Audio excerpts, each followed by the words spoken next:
ശബരിമല സ്വർണ്ണ കവർച്ചയിൽ മുൻ Devaswom commissioner N വാസുവിനെയും മുഖ്യമന്ത്രി പിണറായി വിജയനെയും അപമാനിക്കുന്ന തരത്തിലുള്ള AI വീഡിയോ വാട്സപ്പ് സ്റ്റാറ്റസായി പോസ്റ്റ് ചെയ്തുവെന്ന പരാതിയിൽ പഞ്ചായത്ത് മെമ്പറുടെ പേരിൽ കേസ്. തൃശൂർ പുത്തഞ്ചിറ പഞ്ചായത്ത് 12ാം വാർഡ് മെമ്പർ വാസന്തി സുബ്രഹ്മണ്യനെതിരെയാണ് കേസ്. നിലവിൽ 11ാം വാർഡ് UDF സ്ഥാനാർത്ഥിയാണ് വാസന്തി. കൊമ്പത്തുകടവ് സ്വദേശി MM നൌഷാദ് നൽകിയ പരാതിയിലാണ് കേസ്. CPIM തന്നെ അവഹേളിക്കുകയാണെന്നും താൻ ജയിക്കുമോ എന്ന ഭയമാണ് CPIM-നെന്നും വാസന്തി സുബ്രഹ്മണ്യൻ പറഞ്ഞു.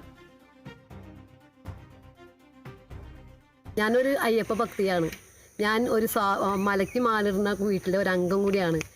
ഇപ്പോൾ CPM-ൻ്റെ ഒരു നേട്ടമെന്ന് വെച്ചാൽ ഞാനിവിടെ ജയിക്കുമെന്ന് അറിഞ്ഞപ്പോൾ തുടങ്ങി അവരെന്നെ പലതരത്തിലും എന്നെ അവഹേളിച്ച് നടക്കുകയാണ് ഇവിടുത്തെ CPM-ൻ്റെ ആളുകൾ.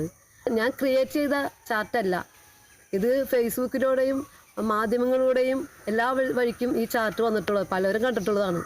അപ്പോൾ ഞാൻ ഈ ചാർട്ട് കണ്ടപ്പോൾ തന്നെ അത് UDF-ൻ്റെ ഒരു നയമാണല്ലോ എന്ന് വിചാരിച്ച് മാത്രം ഞാനത് എടുത്ത് എൻ്റെ വാട്സപ്പിലിട്ടാണ്. ഞാൻ ആർക്കും ഷെയർ ചെയ്ത് കൊടുത്തിട്ടില്ല, ആർക്കും പറഞ്ഞു കൊടുത്തിട്ടില്ല, ഒന്നും ചെയ്തിട്ടില്ല.